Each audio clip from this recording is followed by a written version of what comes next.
Assalamualaikum warahmatullahi wabarakatuh. Izinkan saya memperkenalkan diri saya. Nama saya Dr. Sandi Arya Pratama, Magister Kesehatan Masyarakat. Saya adalah dosen di Fakultas Kedokteran Malahayati, yaitu dosen di bidang Departemen Histologi Kedokteran di Fakultas Kedokteran Universitas Malahayati. Pada kali ini saya akan memaparkan proses pembelajaran di Fakultas Kedokteran Universitas Malahayati.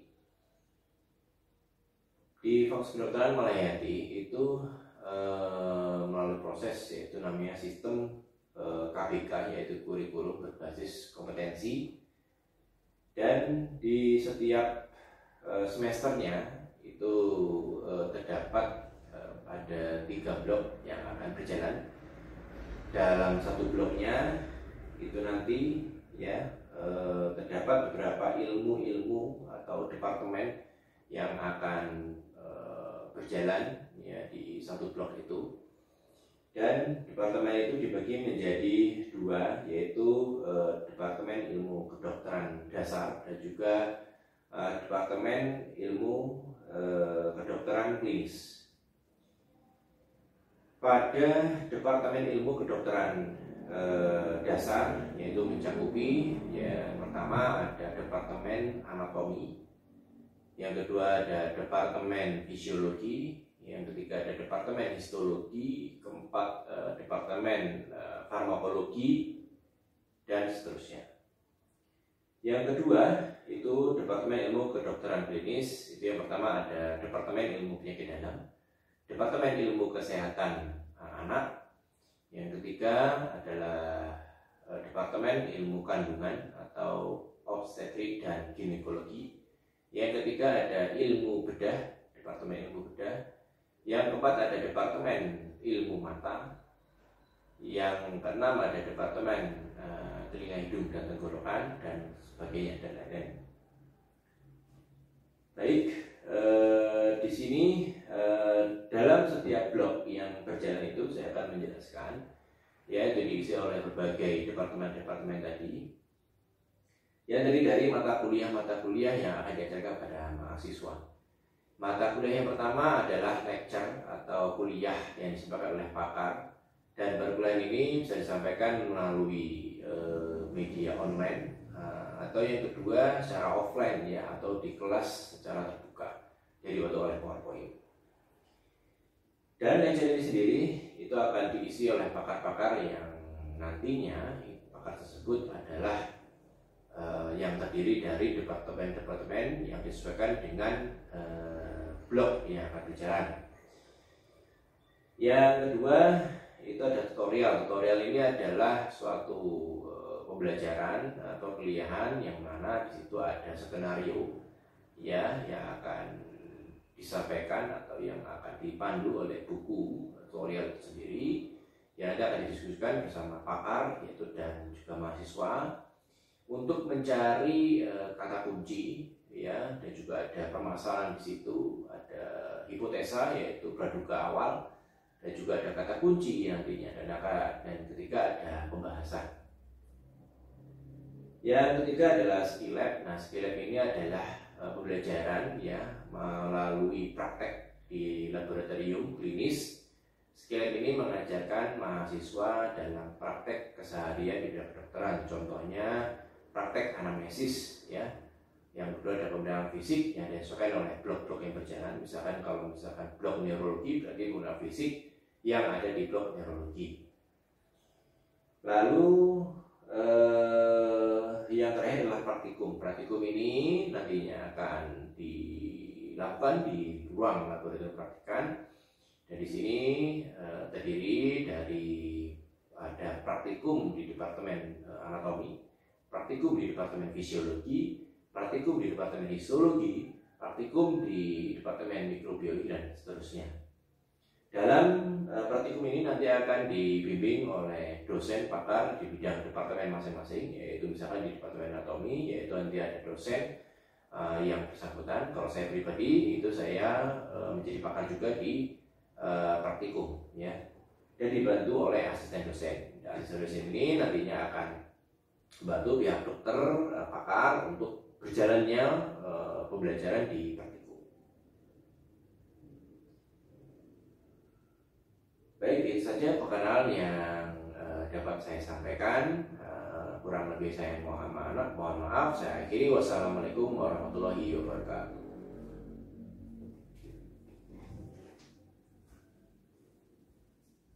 Kita mulai ya. Assalamualaikum warahmatullahi wabarakatuh. Waalaikumsalam warahmatullahi wabarakatuh. Baik, di sini dengan saya hari ini kita akan melakukan lecture ya tentang materi sistem pernapasan ya manusia di Departemen Histologi ya. Hari ini dengan saya pribadi yaitu Dr. Sandi Arya Pratama, Magister Kesehatan Masyarakat. Saya termasuk dalam Departemen Histologi ya manusia. Hari ini menyampaikan ya, materi tentang sistem pernapasan ya. Sebelum saya masuk ke materi ya, terlebih dahulu kita absensi terlebih dahulu ya. Nanti bila hadir ya angkat tangan saja ya. Ini saya data dulu, ini benar kelompok 5 ya. Angkatan 2024 ya. Baik, yang pertama Neza Tahama Putri ada. Yang kedua Nindi Giovanni. Ketiga Nova Zaskia. Keempat Dia Farah Elwansari. Kelima Nur Hafiza. Keenam Obay Raihan. Ketujuh Febianti. 8 Puspa Regina. 9 Putri Setiawati. 10 Korik Lutfiah. Baik, di sini ada yang belum dipanggil. Yang ujung siapa namanya? Febrianti ya, Oke, kita langsung saja ya.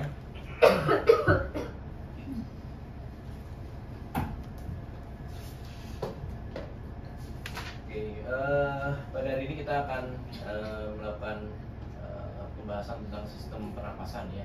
Ini bagian histologi. Nah, jadi nanti adik-adik ketika di blok-blok selanjutnya sebenarnya ini akan saling linear nantinya ya. Dan diharapkan nanti kalau misalkan di histologi ini adalah salah satu cabang ilmu yang termasuk dalam ilmu kedokteran dasar ya. Yang nantinya dia akan termasuk dalam dua kelompok sebenarnya. Yang pertama ada ilmu kedokteran dasar termasuk histologi, anatomi, farmakologi ya, mikrobiologi dan selanjutnya. Kalau dia nanti masuk ke salah satunya lagi, yang kedua adalah ilmu kedokteran klinis. Itu termasuk ilmu penyakit dalam ya, ilmu penyakit anak, ilmu penyakit obstetrik ginekologi ya, OGIN ya. Nah, itu adalah kelompok-kelompok dari klinisnya. Nah, di sini kalau kita bisa kita tarik dari kesimpulan bahwa histologi ini adalah satu cabangnya saja ya, yang nanti akan linear ke kasus-kasusnya. Kalau misalkan nanti kita masuk ke sistem pernapasan, berarti nanti adik-adik harus cari di situ ada namanya standar kompetensi dokter Indonesia ya.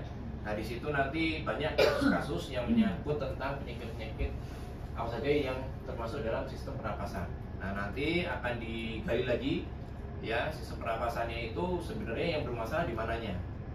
Kalau nanti yang dipelajari itu adalah patologinya, nah itu nanti akan dipelajari di patologi anatominya ya. Nah, kalau sekarang ini kita melihat secara gambaran histologinya ya, histologi adalah jaringannya. Nanti akan kita kaitkan dengan sistem pernapasan atau penyakit-penyakit yang sering disertai, ataupun nanti akan perubahan sel yang seperti apa nanti akan kita lihat di patologi anatominya ya. Nah, jadi konsep dasarnya itu. Jadi memang di blok salah satunya adalah blok respirasi, yaitu adalah suatu perkumpulan materi yang di mata kuliah yang nanti akan diisi oleh beberapa mata kuliah yang terdiri dari lecture ya, tutorial, skill lab dan praktikum ya. Nah itu. Nah, Jadi di sini kalau misalkan lecture seperti ini artinya adalah penyampaian materinya secara umum ya. Nanti di akhir sesi nanti kita lihat teori-teori apa saja yang saya ambil pada hari ini gitu ya. Oke, sebelum masuk ke jaringannya, kita harus tahu dulu komponen-komponennya itu apa aja ya. Untuk komponen dari sistem pernapasan itu sendiri yang bisa kita lihat di sini ada rongga hidung ya. Oke, nah ini rongga hidung termasuk faring, laring, trakea, bronkus ekstrapulmonal dan serangkaian bronkus intrapulmonal ya, dan akhirnya berakhir sebagai bronkus terminal. Nah di sini nanti setelah terminal dia akan masuk ke alveolus. Nah di situ nanti dia akan terjadi pertukaran gas di situ ya. Nah pertukaran itu sendiri dia masuk ke bagian penghantarnya ini ya, menghantar konduksi pernapasan ya, yang di dalam paru ya. Nah secara umum kita bisa lihat ya secara organnya yang kita lihat. Kalau anatominya kita pelajari ininya nih ya, bentuknya ya, perbedaannya. Nah jadi kalau di histologi yang kita lihat adalah ini partikulat seperti ini, jaringan-jaringan apa saja sih yang ada di paru-paru ya. Nah ini bisa kita lihat pada potongan paru ya. Ini gambarnya 3 dimensi, ini diambil secara melintang ya. Di sini bisa dilihat ini salah satu diambil kecil dari sini ya. Ini adalah alveolusnya kita ambil. Nah di sini ada pembuluh darahnya. Ini yang ini arteri, ini vena, ini pembuluh limfe ya. Nah, di sini jadi pertukarannya ya. Nah ini namanya pleura visceral. Artinya apa? Ini adalah lapisan ya yang melapisi ini. Pleura visceral ya. Bila terjadi gangguan, ini ada penutupan cairan di sini. Di sini ada serat elastik, ada bronkial terminal, ini termasuk salah satunya ya. Ini diambil di sini terminalnya. Nah ini adalah proses pertukaran gasnya ya. Ini lebih spesifiknya nanti ketika kita bahas di fisiologi ya. Nah ini gambarnya seperti ini. Ya, ini itu alveolusnya ya. Ya, kita masuk ke saluran ekstrapulmonal ya. Nah, ini di sini kita bahas ada trakea dan bronkus. Nah, ini dilapisi oleh epitel berlapis bersilia ya yang mengandung sel bronkus. Kenapa? Karena di bagian trakea dan bronkus ini adalah suatu seperti buah, seperti selang di situ ya. Yang nantinya akan banyak udara yang masuk. Dan nanti sel ini nantinya akan tugasnya dalam menyaring udara-udara yang masuk ya, masuk alergen nanti yang masuk ke paru-paru itu akan melewati epitel berlapis bersilia ya. Kenapa mengandung banyak sel goblet? Nah sel goblet nanti akan dia menghasilkan mukus ya, yang nanti apabila ada debu, ada alergen, ada misalkan benda-benda yang asing yang masuk dalam paru-paru, dia akan masuk ke cairan di mukus. Apabila nanti semakin banyak alergen yang masuk atau infeksi yang masuk, biasanya mukusnya akan semakin banyak. Nah, itu nanti akan menyebabkan dia ketika kita ngerasa batuk nggak nyaman ya, keluarlah batuk ya. Ada dahaknya kan itu. Nah itu tergantung dahaknya macam-macam warnanya, ada yang bening, ada yang abu-abu, hijau, termasuk tergantung dari penyebabnya, misalnya infeksi ya, bisa tumor, bisa dan sebagainya. Nah ini lanjut. Bagian respiratorik ya, ini saluran ekstrapulmonal, artinya saluran yang di luar dari paru-paru ya. Terus bagian respiratorik artinya bagian yang mempengaruhi respirasi. Ini ada bronchiolus respiratorik, ductus alveolaris, saccus alveolaris, dan alveolus. Ini termasuk bagian dari respiratoriknya. Kalau saluran ekstrapulmonal itu trakea dan bronkus. Nah ini tugas dari alveolus sendiri adalah tempat pertukaran gasnya ya, yang dilapisi oleh epitel sel squamosa selapis yang tipis. Kenapa kok yang tipis? Ya karena dia adalah tempat untuk pertukaran oksigen ya. Nah bisa kita lihat di sini adalah gambar mukosa ya, dari hidung dulu kita bahas ya. Nah di hidung ini dengan ulasan Mallory Hasan ya. Nah, di sini kita lihat sel-selnya ada epitel respiratorik di sini termasuknya ya.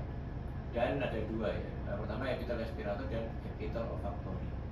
Buat apa olfaktori? Kalau olfaktori ini adalah untuk bagian sensori ya. penciuman. Ya, terus ini ada saraf penciuman, ada sel-sel olfaktori. Ini nanti akan misalkan ada bau-bau yang menyengat ya, seperti parfum, ya, desinfektan, ya, dan sebagainya. Itu adalah bau, itu adalah bercak partikel-partikel cair yang halus yang terbang di udara yang masuk, nah nanti akan nempel di sini, meresap di sini. Ya, kimianya itu nanti akan ditangkap oleh sel olfaktori ini nanti. Ya. Nah, diteruskan lagi ke kelenjar olfaktori atau kelenjar Bowman, nanti diserap lagi masuk ke saraf olfaktori dan nanti masuk lagi ke saraf intrakranial. Ya. Saraf intrakranial ada berapa? Yang wajib kita bahas ada 2, Nah, sudah baca tahu? Ya, nanti di blog info ya. Kita bahas sekarang udah di respiratori dulu ya. Nah, epitel respiratori adalah khususnya untuk pertukaran gas ya, artinya buat pernafasan intinya. Di sini ada silia-silianya yang untuk menangkap tadi fungsinya ya. Terus ada sel gobet yang menghasilkan mukus tadi. Terus di sini masuklah ke membran basal, di sini ada lapisan, ada lamina propria ya, di sini banyak pembukaannya dan saraf-sarafnya. Nah, ini kita bahas tadi di hidung ada epitel olfaktorius, terus ada kelenjar olfaktorius, Bowman ya. Terus apalagi tadi ada silianya juga ya, sebagai pelarut untuk melakukan molekul bau ya. Jadi deteksi baunya itu ya, tadi ada partikel-partikel yang di udara ya, cairan.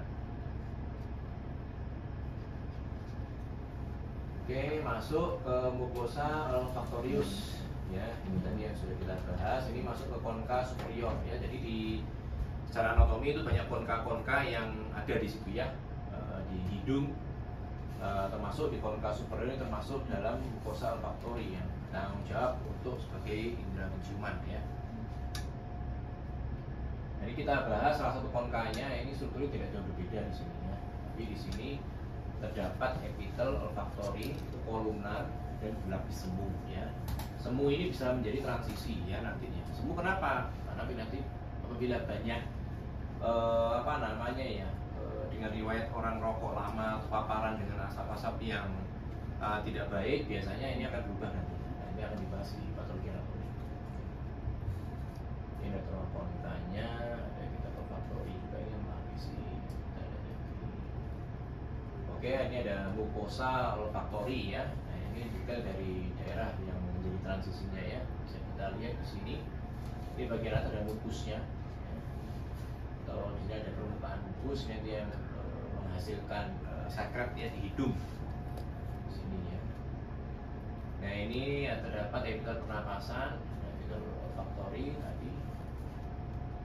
Ini epitel respiratori ya, di sini ada silianya, ini bagian yang atas tipis-tipis ini ada sel goblet ini.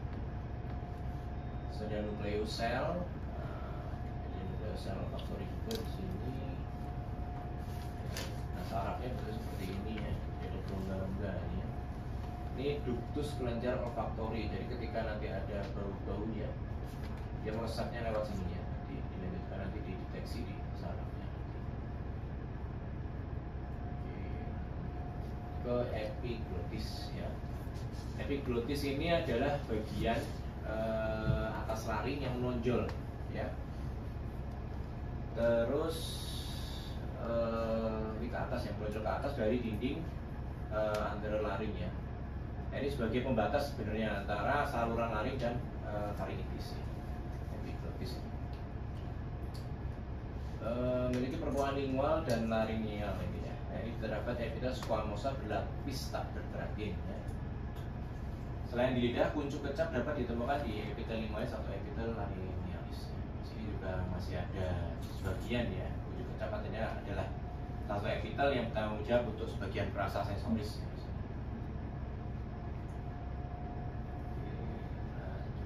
Ini bentuknya epiglotis ya, potongan longitudinal dengan pulasan hematoksilin ya di sini dengan eosin. Bisa kita lihat di sini epitel squamosa berlapis tak bergerak, ini bentuknya seperti ini. Nanti lebih jelasnya lagi nanti di lab.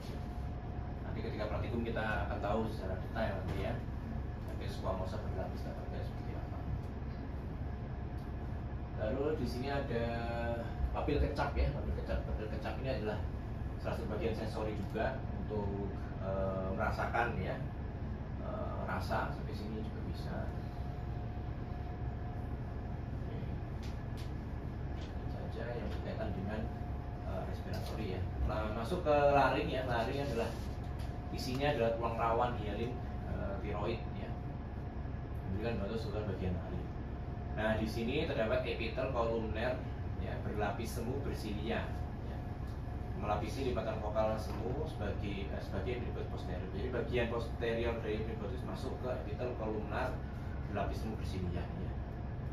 Nah, ini jadi bagian depan itu tidak ada silia, tapi kalau bagian posterior artinya bagian pernapasannya pasti ada silianya. Kalau bagian tenggorokan ya masuk pencernaan itu nggak ada silianya, perbedaannya. Makanya kenapa kok orang sering tersedak ya, rasa panas ya. Nah itu di sini merasanya ya. Jadi kalau merasakan berbicara jangan ketika kita makan jangan berbicara. Dia bisa masuk ke saluran pernapasan.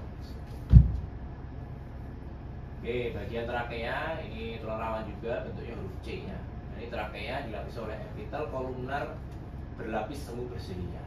Nah, ini sudah jelas ya, trakea itu pasti ada silianya untuk memberikan mukus di situ ya, supaya partikel-partikel yang masih bisa disaring sebelum masuk ke paru-paru itu yang masuk sini.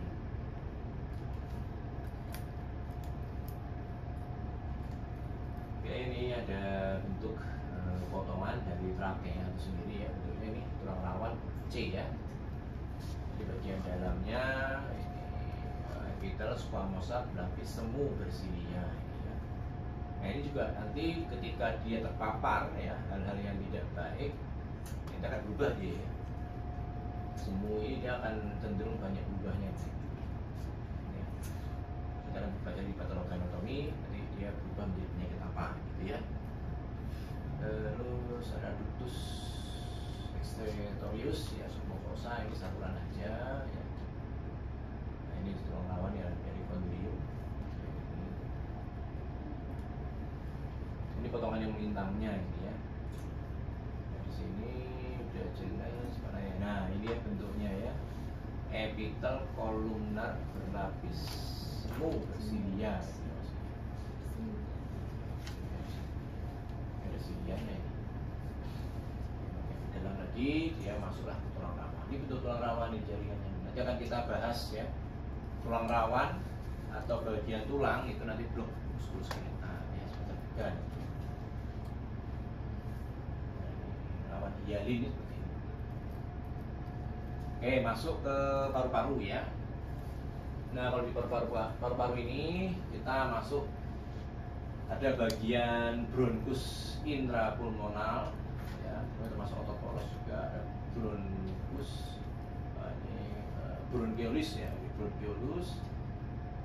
Kalau bronchiolusnya sendiri itu dilapis oleh epitel kolumner berlapis semu bersilia nih maksudnya semu ya, bukan semu. Nah pada lumennya sendiri dilapis oleh sel clara sekretorik yang berbentuk kubah dan bisa bersilia. Anda lanjut lihat seperti apa. Nah ini bronkusnya, jadi bronchiolus itu adalah saluran yang utamanya. Masuk yang kecil-kecilnya itu disebut dengan saluran bronkusnya. Nah, ini dilapis oleh epitel kolumner berlapis semu bersilia dengan sel kubah. Seperti ini ya, paru-paru. Oke, nah ini bronkus intrapulmonar nih saluran utamanya. Nah, ini paling dalam, yang kesini makin keluar. Yang maksudnya seperti itu, ini bagian dalamnya. Ya, ini pakai sini makin keluar. Ini misalkan potongan pipa kalau dipotong, nah kita lihat kayak gini ya. Nah, kayak gini. Jadi ini bagian dalamnya, ini bagian dalamnya ini. Ini bagian. Di sini ada kelenjar bronkus ya, sekretorik ini buat mengeluarkan sekret-sekret juga, masih ada di sekret-sekretnya. Terus di sini ada tulang rawan juga ini, ya, tulang rawan juga. Terus bagian bronkus terminal dengan lipatan mukosa ini ya. Ini bronchiolus bagian yang kecil-kecil ini ya. Bronchiolus juga. Nah ini ductus alveolaris ini udah mulai di sini ya, jadi potongan paru-paru ini. Jadi dia dari sini ya, dari bronchus dulu ya, dari bronchus masuk ke yang kecil-kecil bronchiolus, baru nanti dia masuk ke alveolus ya di sini ya. Oke, next. Nah kita masuk sel clara ini buat apa ya? Nah ini dia sel clara itu sendiri ya, ini terdapat di bronchiolus ya. Fungsi utama adalah mengeluarkan lipoprotein dari surfaktan. Surfaktan ini adalah salah satu cairan ya, lumen untuk pengembangan dari paru-paru sendiri. Contoh pada pasien-pasien anak ya, dengan kemarin di blog anak ketemu ini enggak penyakit bayi baru lahir dengan HMD. Ada yang tahu panjangan HMD? Hyalin. Ya, hyalin Membradisis. Nah, hyalin membradisis. Kenapa hyalin membradisis itu? Karena cairan. Cairan apa yang belum ada? Ya. Ya ini, surfaktan. Ya. Jadi ketika ini tidak terproduksi dengan baik, dan surfaktannya juga nggak akan bisa keluar, paru-paru nggak akan kolaps. Jadilah bayi itu ketika dia anak itu misalkan ya paru-parunya belum siap, biasanya bayi belum cukup bulan. Bayi belum cukup bulan tuh umur berapa lama kandungannya? Kurang dari 36. Ya 30 ya, artinya di bawah 32 minggu anak itu akan resiko jadi HMD. Nah ini itulah liniernya dengan blok-blok yang lain ya. Makanya nanti di blok sebelumnya jangan sampai lupa ya, kan linier ke blok respirasi ya. Nah gitu. Selanjutnya bisa mengurai enzim proteolitik agar itu lebih efisien. Terus mengganti sel epithel bronchiolis bersinia dan tak bersinia yang rusak. Jadi ini adalah sel yang akan bertanggung jawab ya, apabila sel silianya itu rusak, dia akan memperbaiki juga ya. Terus mengeluarkan lipoprotein dan sisosin ke dalam saluran, melindungi paru dari bahan-bahan toksik ya. Nah ini yang melindungi bahan-bahan toksik ya, penting ya. Terus membedakan imunoglobulin ke dalam lumen bronchiolus ya, sebagai bentuk pertahanan ini penting sel clara ya, ini dalam paru-paru. Ini bentuknya dari lebih pembesaran lagi dari paru-paru ya. Ini salah satu lumen alveolus di sini yang tadi kecil-kecil ya, maksudnya ini ya. Ini kita ambil seret, ambil, nah seperti ini bentuknya. Jadi lumen-lumennya ini, nah dia seperti bulatan-bulatan ya, kecil ini ya. Di sini bentuknya alveolus nih, alveolus juga, ini sini juga alveolus juga gitu ya.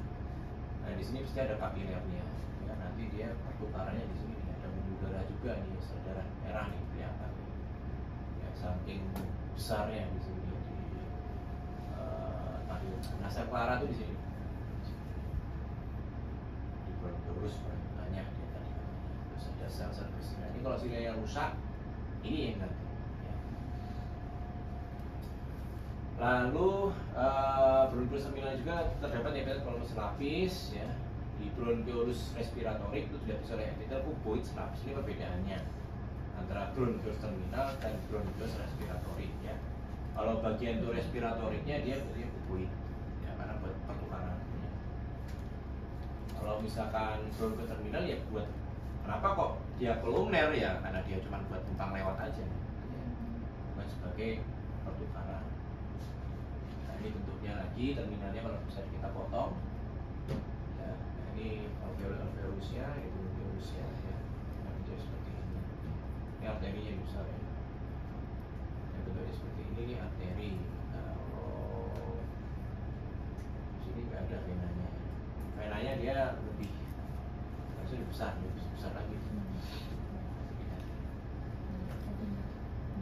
Lanjut, refleksus apa sih ya, ini ruang udara ya. Terakhir ini kalau refleksus kapiler dan sebagai untuk gas. Nah ini ada sel alveolus tipe 1, ada tipe 2 ya. Ini ada selnya, ini pneumosit tipe 1 dan pneumosit tipe 2. Nah ini bentuknya sangat tipis ya ini. Nah Nah ini bisa kita lagi intrapumbon lagi ya, sama kayak tadi. Fungsinya ya tadi yang sudah saya jelaskan ya, surfaktan atau fosfolip untuk mengurangi tekanan permukaan alveolus untuk mengembangkan sel. Oke, ini. Nah ini selama perkembangan saja ini dihasilkan surfaktan dalam jumlah yang wajar untuk pernapasan. Surfaktan memiliki efek bakterisid untuk melawan patogen yang tadi. Ya, jadi kalau misalkan surfaktan ini berkurang pada bayi baru lahir, contoh pada HMD, bayi prematur, ya itu resiko terjadi infeksius itu sangat tinggi. Ya. Apalagi kalau bayi baru lahir terjadi sepsis, ya.